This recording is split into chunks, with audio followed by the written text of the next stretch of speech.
Graham. We're waiting for YouTube and Facebook to come on here momentarily. That we're getting set up, so we're going to be good to go here in just a second. Hey guys, thanks for starting to tune in. We're live on YouTube and Facebook here momentarily, talking everything we have going on. How are we doing, Elisa? You are live across all platforms.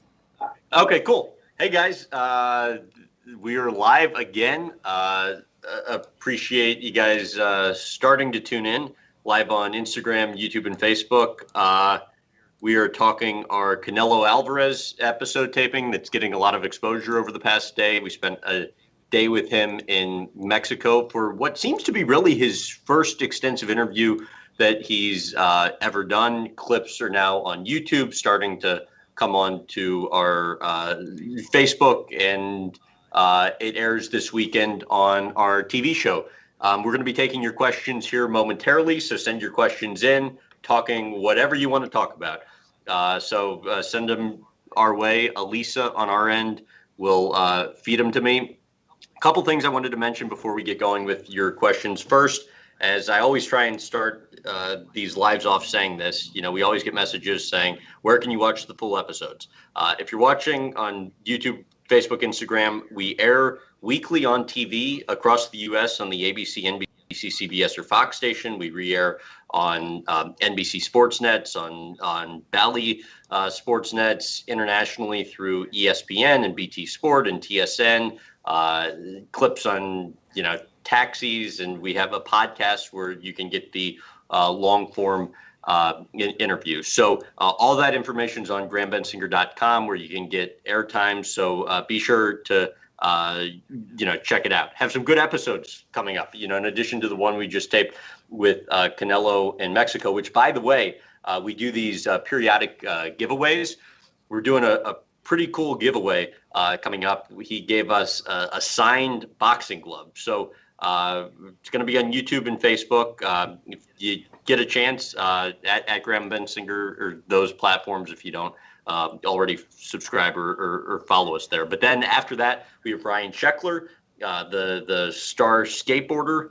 Then we have Maya, who's one of the world's best big wave surfers. We got back a couple weeks ago from spending a couple days with her in Portugal, a small coastal town about an hour and a half outside of Lisbon called Nazaré, where they have the biggest waves in the world. She surfed a 75-foot wave this year, the biggest wave of all of 2020, male or female. Fascinating person. So we have her coming up in May as well.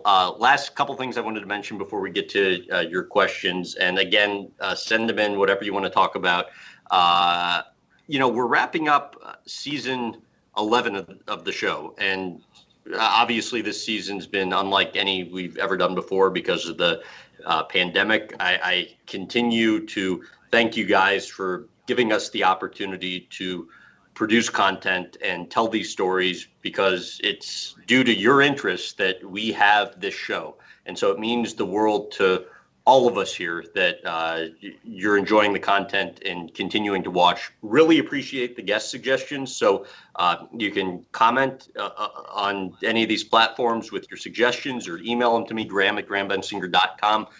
We take them and regularly talk about them. So it's much appreciated. I also wanted to mention, though, as we're wrapping up season 11 of the show, which far and away has been our best season we've ever had, from a viewership perspective, from an access to big name talent perspective, it's been the best season, which is strange to say in light of the pandemic, but it's really for one reason more than any other, and it's because of our team.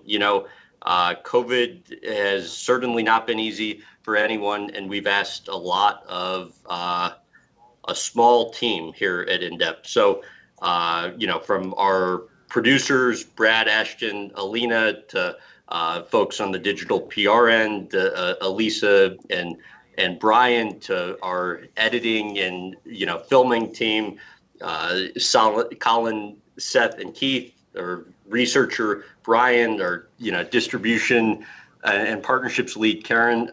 We have so many people who've gone out of their way during the pandemic to, just do whatever they can to make the show succeed. And it's much appreciated. You don't really see all the operations behind the scene, but they're the reason why that we're able to put the show on the air. So special thanks to all of them, as well as our sponsors who stuck with us during the pandemic, which I am sure, you guys don't love hearing sponsor call outs, but like I have personally developed most of these relationships, from Chase to Pepsi to Toyota to Twix to GMC to DraftKings to AT&T to Baccarat, which we got the glasses right here. Partners that been with us for a while, some new, but in light of COVID and budgets getting tight, we so appreciate all the support. So with that now being said, wanted to get to your questions, see what you guys wanted to talk about, and again, thanks for all the support and the opportunity to keep doing this. Elisa, what do we got? Well, no surprise here. Everybody is pretty excited to talk about the Canelo interview. So first up on just a quick one on YouTube, Eric1009 asks, did Canelo knock you out? No, he did not, but it's pretty evident that he's a tough guy. He was a real trooper, and I don't think I fully appreciated the fact that he had never done one of these extensive interviews before. And interestingly, we were supposed to do it, I think, a couple months ago now, and literally late the night before we're supposed to fly to Mexico to tape this, we get a text message saying, and then a call saying Canelo has to cancel. And I'm like, what do you mean? And his team all calls him Saul. And they're like, his partner has COVID, and then Canelo ended up getting COVID, but they had to quarantine for a couple weeks. And Canelo talked about this a little bit during our taping, but in normal times that would not be fun, getting a cancellation the night before, but on top of having to figure out just COVID precautions to get into the country and security and all of that, it was a little bit of a nightmare. But true to his word, he came through, and after he recovered from COVID and got through his past fight, he blocked an entire day for us, and it was awesome seeing what his life was like in Guadalajara. How did you, so this is Jimmy Falcone on Instagram. He says, how did you manage to get the interview? So what was the booking process like? How did you find out about him? How'd you do it? Gotta give our producer Alina a lot of credit, but we have weekly booking meetings where we as a team talk about people who are interested in featuring, and we are always pursuing, talent, and we try and go after some of the top stars in the world. And sometimes you get lucky and it takes a few months to book somebody. Other times it takes 5+ years. So it's an ongoing process where we're having dialogue with either the star directly or their team, and you just work to figure out a way to make something happen that they're comfortable with. So that's it. He's the best boxer in the world, and so that was why we were interested. On Instagram, Chris Zalviar says, was there extra security precautions taken while you were visiting Mexico? For sure, yeah. We had security. Canelo obviously has security. And, you just better safe than sorry. So, we were careful when we were going there, both for, just safety reasons in terms of violence in Mexico, as well as, for COVID reasons. Oftentimes, though, when we're going to an international destination will take extra precautions as well as, it's always better to have it and not need it than need it and not have it. So on Facebook, Patrick Rentera says, "How good is Canelo's English?" This was a interview where you had to work with a translator during the interview. How did that work out, and do you think it impacted the quality? Uh, well, I mean, certainly conversations are always better when each person's speaking in their first language. Having said that, Canelo's English is really solid. And I give him a ton of credit because, he had really never done an interview before where he spoke at all in English.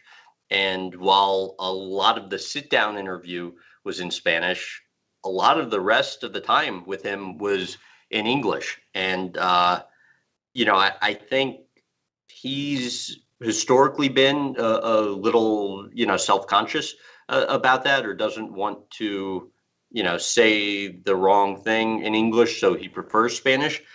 But I mean, his English is solid. And I think it was a real treat, the fact that he was willing to give us some of the interview in English, and I'd encourage him to do more of it because he's easily understandable. And I took Spanish from seventh grade to sophomore year of college, and I can't speak a lick of it. So he's doing way better than me. On YouTube, Strictly 4 asks, and this is a really common question, did you spar with Canelo? Did I spar? No, thankfully. I don't think that would have gone well for me. But we did a lot of other stuff. We, in addition to the sit-down interview, he gave me a tour of his Guadalajara home. He showed me his car collection, which is amazing. But he's quick to point out he hadn't showed it off before, and he's like, "Look, I'm not showing this to be like lifestyle the rich and famous. I'm showing this because I was a kid who grew up poor on the streets of Guadalajara, and now I'm the best boxer in the world with this. It goes to show you that with hard work and dedication, anything's possible." And that's pretty cool. In addition to that, we then drove with him to a ranch, which was about an hour away from his main house. And he has tons of horses who are very well trained. And Canelo is an avid horseman himself. He showed us all sorts of tricks that he can do on the horses. And then he took me out in like this souped up ATV that went 100 miles an hour and did some tricks with me on the ATV, which was a lot of fun. So if you haven't seen that yet, check out our YouTube channel. All the clips are there. And we had a great time, and he was a blast and went out of his way to be accommodating. So that actually is a great segue, because Dandy on YouTube said, "Did you enjoy it when Canelo took off before you had even put your seatbelt on in the Razor?"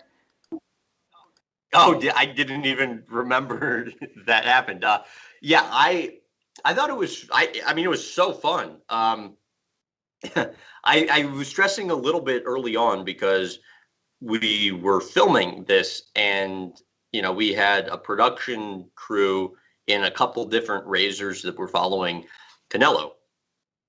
He was going so fast that he lost our entire crew, and even the drone that was overhead couldn't keep up. So it ended up, because of some functionality in the drone, going back to his ranch where they launched it. So it ended up being a mess to shoot production wise, and we didn't get everything we wanted. But so I remember being in the Razor, like stressing about that a little bit, because you want to make sure you get all the shots. But then I was watching the video back, and after we went out, in the countryside, we came back to his like barn area, and he was doing all sorts of tricks. And I didn't realize that I was actually nervous until I see my face when he's like driving up the side of this wall, and I'm thinking he's going to flip the thing intentionally. And I was, I guess unbeknownst to me at the time, I looked pretty terrified. Just a little bit. Hamina Lopez. You would say so too, right? Like it was pretty evident on my face. I was freaked I out. think with good reason. I would have been way more freaked out than you even looked on that. It looked pretty serious. So on YouTube, Hamina Lopez asks, what is the biggest insight that you got from Canelo that we could all maybe apply to our lives? I mean, none of this is really rocket science, right? I think anybody that we feature who is really successful all have a pretty consistent theme, which is work ethic and self-belief. And that's the same for Canelo. Incredible work ethic,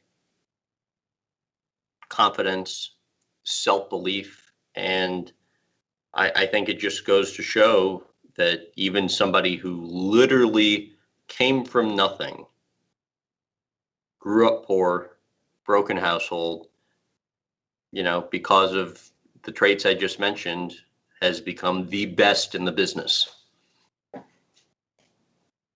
And you guys talked about some pretty serious stuff. Albert Draper asks, do you have any tips for when it comes to asking those difficult questions? Do I have any tips for when it comes to asking the difficult questions?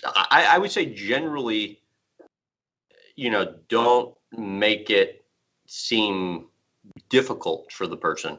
I think oftentimes there's a way of covering a really sensitive subject matter, regardless of what it is, if you approach it with the right tonality, lead into it the right way. And, if you are non-threatening in your approach, the reception to those questions is often much better. So I will put a lot of thought into how I'm going to get into the difficult subject matter with somebody. So once you've kind of gotten into the subject matter or into the interview, Lawrence Van Kiersbeck, on YouTube asked, which interviewee has surprised you the most in a positive way? Which interviewee surprised me the most in a positive way? Oh man, I don't know. Well, okay. I mean, just going off this season, a couple this season. One, Ryan Sheckler. No, I'm sorry, Ryan Lochte. Ryan Sheckler was great. Ryan Lochte, who was somebody who, had the reality show, used to do this outrageous, stuff for kind of making a bit of fun at his own expense sometime. And then you actually get to spend time with him, and he's like so thoughtful and interesting. And I think our entire team really enjoyed having the opportunity to spend time with him and his family. And so I think that taping was a lot different than what I would have expected going into it. And then another one, which is one of my all-time favorites that we did this season, was Brian Grazer, a name that people are less familiar with because he's, not this big-time celebrity or big-time athlete. He is, though, one of the best producers ever to live. Won tons of awards, and we, spent the day with him in Santa Monica at his home this past fall. And, just a guy who is the ultimate salesman. He's a guy who similarly came from nothing. Interestingly, saved up money when he was growing up to buy a Porsche, only so he could tell people his parents got it for him so he could appear rich to fit in with some of the people he was going to college with. But came from nothing, and just figures out a way of making stuff happen, and has produced some of the biggest movies in the world, is friends with some of the most famous people in the world. And as part of that taping, we additionally talked to Disney chief Bob Iger, as well as his producing partner, Ron Howard. And yeah, I just loved that taping, and it's one of my favorites from this season. So I know that there were a lot of interviews this season that were pretty exciting, but if you had to choose one person to interview, who would you like to the most? That's from Sled23 on YouTube. I mean, there are so many, endless running list, but I'd like to interview a sitting president. I'd like to interview Tiger and Serena and LeBron and Michael and Lance and, you know, you name it. The Sultan of Brunei, I think, would be really interesting because he has this, massive car collection. So many people. So yeah, the list is endless. We've barely even scratched the surface. So when you get those interviews, a lot of questions are about how much research that goes into an interview before you head out the door. Yep. Extensive. We put probably 100 hours of research into each interview preceding the sit down between myself, our researcher, our producers. I try and read and watch any significant story that's ever been done on the person as part of my preparation leading into a taping. And I have found that that's really the difference maker in these conversations, because I'm not some big name talent that has immediate credibility going into these conversations. I'm not Oprah or Howard Stern or whoever. So I think the way we develop credibility is on site in the conversation, when they see we're very clearly prepared, and then that inherently creates the opportunity for better access than you would normally otherwise get. Not a question, but a nice comment from C. Lesueur on YouTube. He says the Terrell Owens interview was amazing, redefining what taking ownership of an event and turning it into a positive, constructive dialogue epitomizes professional. That's something that kind of got you started down the path of becoming who you are. Can you tell us all a little bit about how you started interviewing athletes? Yeah, sure. And again, taking your guys' questions, so send them in. Anything you want to ask, feel free. As mentioned, in addition to our Canelo Alvarez taping that just came out digitally, it airs this weekend on TV. We have Ryan Sheckler next week. We have Maya, the Star Surfer, later in May, and continue to send in your guest suggestions as well. Graham at GrahamBensinger.com. I got my start when I was in 8th grade with an internet sports radio show. I just looked up home addresses for big time baseball players and Hall of Famers and sent snail mail letters out explaining the concept for this internet radio show that I wanted to start, and got a few responses. And that was how I got my start. And then, got on a local radio station a couple of years later in St. Louis, where I was born and raised and still live, and developed that, and was just lucky that a childhood hobby was able to turn into a career. Feel really fortunate in that regard. But interestingly, like, my interest has always lied in conversations and talking to people about their life story, even dating back to, when I was a 14-year-old 8th grader. So I have a lot of fun with that. I pinch myself all the time, because it's like, man, I make money to get to have these once in a life experiences, talking to some of the biggest name people about highs and lows and lessons learned from their life and how they got to where they are. I mean, aside from being so lucky, it's just inspiring sitting across from some of these people, learning about their lives. Really great question here on YouTube from Hillary. Where do you see your show going? Are you going to continue to branch out and interview public figures not associated with sports? I, you know, the I think that'd be the hope long term. I mean, to me, it really doesn't matter whether it's a sports star or a politician or a newsmaker or an entertainer or somebody on the human interest front. It's kind of the same type of interview. So I think one day the goal would be, to one week have on Tom Brady, the week after that, a president, the week after that, an actress, and the week after that be in some far-flung region of the world doing a human interest story. I think that would be the goal, and continue focusing on quality, not quantity. And I think the short-term goals just continuing to get improving access to top talent, and then continuing to elevate the production quality of the show, as well as just continuing to develop and grow as an interviewer.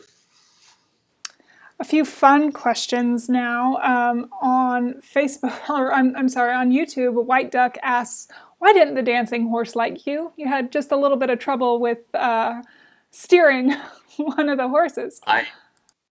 I don't know that I had just a little bit of trouble. I think I had quite a ton of trouble. Yeah, I was. It's funny. I was watching that as well. I was nervous on that horse because, I mean, I'm watching Canelo, and Canelo's like, skipping the horse and getting them to jump up and down. And then he thought he was being funny. He had, whatever you whacked the horse with, and he kept smacking the, ass of of my horse to get him to jump a little bit, thinking he was being funny. And I'm like, I'm going to get bucked off this thing.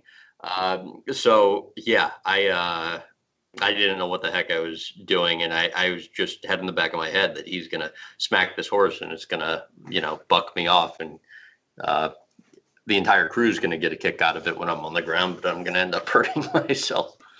No, we know who signs our paychecks, but I thought you looked like a real vaquero. You did really good. No, I didn't. Well, yeah, I've seen worse. Everybody really does want to talk about the Canelo interview, so we'll take a few more questions on that, of course. Abraham Valencia on YouTube says, "What was the one thing that you took away from that interview?" Sure. And also, if I could jump in before I answer that question as well, because I've mentioned this before. YouTube and Facebook channel memberships. Curious to get your guys' thoughts on that. If you think we should do it, and if we did it, what you would want to see. It certainly would not detract from anything we already put out, anything we already put out for free. We would not change any of that. But we're exploring the possibility of getting into YouTube and Facebook memberships, and curious to know how you guys feel about that, if you'd like it. You can comment here or email me again, graham@grahambensinger.com. One consistent comment that we get is full episodes, because outside of watching them on TV, you can't find them anywhere online. If we were to put all the full episodes of the show there, if we were to put behind the scenes content, you tell us if you're interested, and if so, what you would want. Really curious to get your thoughts as we kind of look into that over the coming months. With regards to the question, what was the biggest takeaway from Canelo? One thing that was interesting, and again, the biggest takeaway was, I think, probably his work ethic, but it was kind of fun that we caught him in his off week, because he takes a week off generally after each fight. And in that week off, he just kind of lets loose and has fun, and doesn't take himself too seriously. And so I think the reason we were able to get the access we did was because we did it in the days following his last fight. So that was, one of the things that was really enjoyable for me about it. One of the items that's covered less with regards to him is his desire to really have a lot of business success. And I was surprised to learn that he intends to open 90 to 100 gas stations around Mexico coming up and call them Canelo Energy. And he is, I mean, putting his money where his mouth is in terms of making investment to build his business career. And so that was something that I found, pretty interesting, as well as his kind of desire to set up life after the ring. That's interesting. So Michael on YouTube says, Hey, Michael. Yeah. He has a pretty good question. He says, what are some cool or interesting things that Canelo showed you or maybe said to you off cameras that viewers may not have seen? I mean, I wouldn't say anything particularly noteworthy other than, it was when we were at his ranch, after we taped the part with the horses before we went out in the ATVs, it was time to either have lunch or dinner. I can't really recall. And he invited me up to eat with him and, a couple people on his team. And, he has, chefs and this whole, setup as you would expect somebody of that level of success to have. And, it was just nice getting to kind of shoot the shit with him off camera, talk about life, and a more relaxed, non-threatening setting. And it was a great meal, by the way. I kind of felt bad for the rest of the crew because, I'm like up there 5-star dining with Canelo, and they're down kind of getting set up for the next shot. But yeah, those are those kind of moments that you cherish because he didn't need to do that and kind of went out of his way to be nice. Nice comment here from James Halloran on YouTube. He says, "You're much better than Oprah and Howard Stern. Excellent work." Well, that's kind of you to say, but I believe I have a very long way to go to, achieve their talent and skill level. So if I can have a fraction of the success that they have been able to have, I would be thrilled. But those are some of the folks that I admire. And obviously, Oprah and Howard Stern have two vastly different styles, but at their core, they conduct the same type of interview in terms of just being able to get real conversation and revealing comments. Bob Costas is somebody else I obviously respect a ton. The late 60 Minutes correspondent Mike Wallace. They're just like so many people who have been amazing interviewers whose skill I really admire. Joshua Snyder on Facebook asks, are there any other interviewers or sports journalists that you'd like to sit down with? Yeah, I think we'll tape one with Bob Costas at some point coming up. I think he'd be interesting. And I also, hopefully at some point down the line, we'll get Howard Stern or Oprah as well. I think all of them would be fascinating for different reasons. Oh, Jaron on Facebook asks, what type of hair product do you use? Nothing good, obviously, because my hairline's continuing to recede. Pretty soon I'm going to have a toupee or like do this, right? Nothing right now. So I welcome any recommendations. So send them my way. I don't know that there's help. Craig CB on... Funny, so now.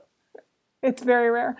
Craig CB on YouTube says, as someone who has a social presence and platform, how do you decide who you interview?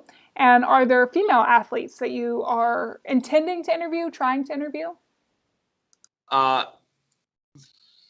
First, I mean, how we decide who to interviews, in part what I mentioned earlier, we have these weekly team booking meetings where we discuss various names, and then we're pursuing a lot of people. Some people take longer to book than others. And so it's just a process. We have not featured near as many female stars as I would like. It really annoys me actually, and it's not because of a lack of effort. We just, for whatever reason, haven't had as much success getting top female stars. So yes, there are a whole number that we're interested in that we're going to pursue or continue pursuing, and hopefully we'll continue to feature more notable female stars.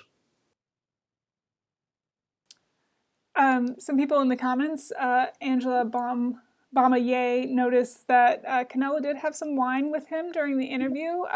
She asked how many cups of wine did it take for him to get tipsy?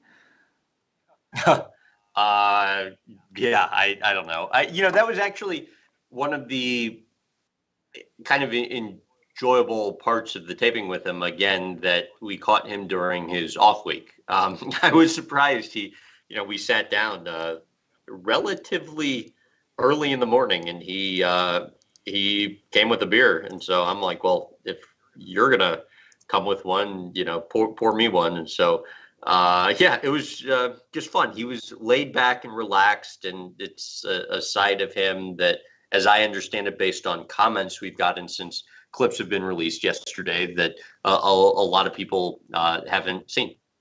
And by the way, again, mentioned this at the top of the show, we're going to be doing a giveaway, I believe, starting tomorrow, where they gave us a signed Canelo boxing glove. So we're going to be posting about it on our Instagram and Facebook. So if you don't follow us there, be sure to follow us to comment on the post. When, Elisa, will we announce the winner on that? The 12th, I believe. Okay, so yeah, we'll announce it in a couple weeks. Yeah. So another great question that we came up, Chuck78 on YouTube asks, what is the most remote location you have traveled to for an interview? Oh man, been to so many different places. I'm just gonna rattle them off because I'm not sure where's the most remote, but we spent the better portion of a week in the Congo with Dikembe Mutombo. We were in Monaco for Prince Albert. We were in India for the world's best cricket player, for Virat Kohli. We were in Russia with Alex Ovechkin. We've been to the Philippines twice with Manny Pacquiao. We went from Baguio City to Manila to General Santos. When we were in the Philippines, we were in Azerbaijan for the then outgoing Formula One chief Bernie Ecclestone. Alaska, well outside of Fairbanks, with a four-time Iditarod champ Lance Mackey. So yeah, lots of different runs. Niki Lauda in Austria and Belgium, the late great Formula One star and businessman. New Zealand for Tiger Woods ex-caddy Steve Williams, right after he was fired by Tiger. So been really lucky to travel the world. Banff National Park for free solo climbing star Alex Honnold. So that is for sure one of my favorite parts about these episode tapings, is that we have the opportunity in some instances to see the world, and then incorporate that culture into the person that we're profiling. So for sure, that's one of the fun aspects of the show. A real quick question to answer. Would you ever consider interviewing Georges St. Pierre or Conor McGregor? For sure. Yeah. Definitely would be interested, and we're actively, I think, working to profile more folks in mixed martial arts. Anybody else that you guys think would be interesting for us to feature coming up? So let me know. All ears, because we love the suggestions. We have wrapped now taping season 11 of the show. We start taping season 12 in we do one in June, and then we really ramp up in July in the summer months. And after this slew of new episodes that comes out in May, that we'll start releasing more new episodes in September, beginning NFL kickoff week, the weekend after Labor Day. So in the early stages of booking the new season, which we'll be taping throughout the summer, and would love the suggestions on your guys' end. Oh man, I gotta float this suggestion to you. This is different. Someone says we should interview Skrillex, the DJ. Have we ever had any musicians on before? We have not, actually, but we have actually just confirmed one that will go nameless until we get it taped. But I think it'd be interesting to feature more musicians, as well as more actors and politicians. You are a tease. You're not even going to tell them who it is. This is true. This is true. So super interesting question from Instagram. BG785 says, who would you want to interview you? I mean, I'm not interesting enough for anybody to really want to interview me. So yeah, that'd be the easiest way to answer that. Although I am flattered on the rare occasion we get a message from somebody asking to. Actually, on a serious note, one of the things that I do really enjoy is when students will reach out asking for advice or to talk to me, because I mean, that was all I did when I was growing up and an aspiring broadcaster. I tried to talk to people who were already working in the business professionally, to network, to ask for advice, to ask for interviews. So it's always fun when I have the opportunity to do that. Justin Brown asks, how long do you think you will be interviewing? Do you have any plans for doing something after this?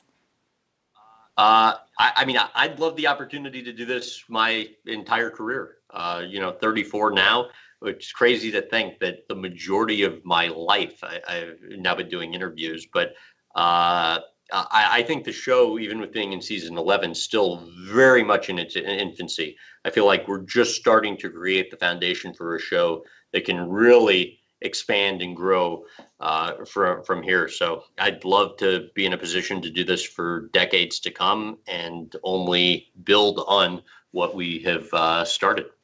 And that's obviously provided you guys are still interested in the content and tuning in, and I haven't annoyed you guys too much. And also, in all honesty, it's predicated too on the people we feature having positive experiences with us, because I'm very conscious of the fact that these A-list stars don't need the media exposure that we offer. Even if we're doing 3 million television viewers an episode and 2.5 million digital views an episode, the reality is that scale's still disproportionate to the stature of a lot of these stars. So it's important people have positive experiences with us, because everybody talks. If we put a request in for somebody and they've seen we've interviewed somebody else, they're going to oftentimes ask that person about their experience. So all of that is the type of stuff that you have to be conscious about when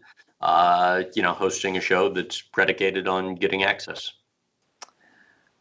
Not to plug the podcast, but Graham J on YouTube asked, will you ever release full interviews? So maybe you could tell people where they can find the full interviews. Sure. So if you want to listen to the uncut, uninterrupted interview, you can download and subscribe to our podcast. So it is there. On YouTube and Facebook, we release the interview broken up by clips, obviously. Each clip is a different subject matter. And then if you're looking for the really fully produced story where there's voiceovers and B-roll and just a really well-rounded profile of the person, you can get that on TV. And just check our website, grahambensinger.com, for weekly TV listings. So we try and program each platform, differently. So Jaron on Facebook has moved on from asking you about your hair to ask you, when you interview people, do you submit your questions in advance? And how often do the interviewees' questions get turned down from their team? Like, do people ever say, we won't talk about this? We never submit the questions in advance. Never done that ever before, nor do we ever intend to. Sometimes when there's a language barrier, the person or their representative will ask for more specifics on topics, which we're glad to accommodate, but have never provided specific questions. Every so often, there's a topic or topics that they're less interested in covering, or is a very sensitive subject matter. And if they tell us they don't want it to cover or don't want it to be covered and we want to cover it, we always address that ahead of time to avoid, any surprises for the person we're interviewing going into the conversation. Omar on Facebook asks, who have you interviewed that continues to be your friend today, and what have you learned from them? I wouldn't say there are anybody that we've profiled before that I'm really close to, but there's certainly people that I've become like casual acquaintances with, or on a rare occasion I might grab a bite to eat, or a coffee with. I wouldn't say there's any one thing specifically I've learned from one person that really stands out outside of the just skill set and traits of successful people, but it is for sure inspiring and motivating becoming acquaintances with some of these folks, because you feel like you got a lot of room for growth, and you feel like you're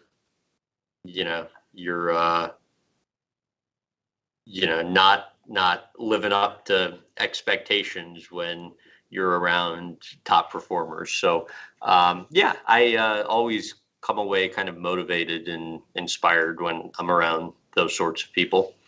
So yeah. All right, we're going to take just one or two more questions.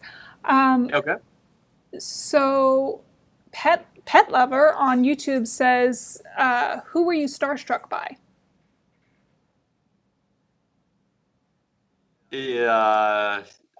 Richard Branson and Arnold Schwarzenegger and Kobe, when we taped the late basketball great. Those are three that come to mind. In terms of previous ones, we spent and I left China out when we were talking about travel, but we spent a week in the Bahamas with Sir Richard Branson, a couple days in Hong Kong with Arnold Schwarzenegger, and we spent a couple hours in Newport with Kobe when we taped him. So those are a couple previously that come to mind. And then obviously the one more recently that, I was beyond starstruck was Tom Hanks, when unfortunately it wasn't in person. We did it over Zoom because it was, at the height of the pandemic. He was in Greece at the time, and a conversation that was supposed to last an hour and a half lasted almost 3 hours. We started at 10:30, or a little after 10:30 p.m., and it went till almost 2 a.m. Greece time, which was amazing. somebody that really had no business talking to us, but just because he's a nice guy and generous with his time, had that conversation. And so, it's Tom Hanks. That's all that needs to be said about him. He's Tom Hanks. Yeah. So last question. Chris Kesmerick on YouTube says, what do you consider to be the most important skill to be a good interviewer? Well, two, preparation and listening. That's it. And then you want to get more specific beyond that, tonality and asking open-ended questions. That's it. It's certainly not rocket science. There are far more talented people than I am at this, obviously. But I think the only thing I have going for me is just the amount of research we put into each conversation ahead of time. And if you do that and you put in the work, people you're profiling are going to give you the benefit of the doubt. And so that's really it. And I've been, so lucky to have had the opportunity to do this now, going on 11 seasons. And again, it is thanks to you guys. It's always fun doing these. I appreciate you guys making the time to tune in and encouraging us to do more of them. Couple last things I wanted to mention as we wrap. Again, continue to send us your guest suggestions, graham@grahambensinger.com. We love getting your feedback on that front. Super curious to know what you guys think of the YouTube and Facebook channel membership idea, and if you like it, what you'd want to see. Again, it wouldn't change anything we already put out, and everything we already put out would continue to be put out for free. But if we were to do this, what you would want to see and any thoughts you have, because that's something we're going to be exploring again over the next couple months. So graham@grahambensinger.com for that. Check out our Canelo Alvarez clips that were just released. If you haven't yet, it's going to air this weekend, also on TV. Next week, we have Ryan Sheckler. Later in May, we have the great surfing star Maya. And again, appreciate the opportunity to continue doing this.